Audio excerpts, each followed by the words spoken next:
Hello friends, ఇది garden setup ప్రస్తుతానికి కొన్ని ప్లాంట్స్ మొత్తం పెట్టడం జరిగింది.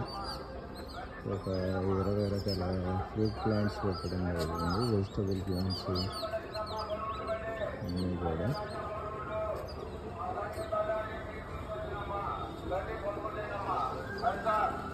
All type of fruits nearly ప్రస్తుతానికి ఒక 20 రకాలు పెట్టాను.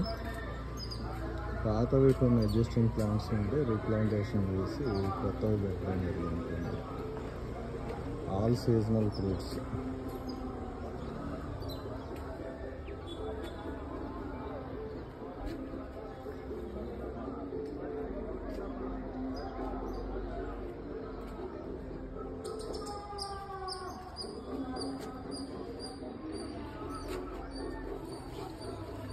మొత్తం గార్డెన్ సెటప్ ఇలా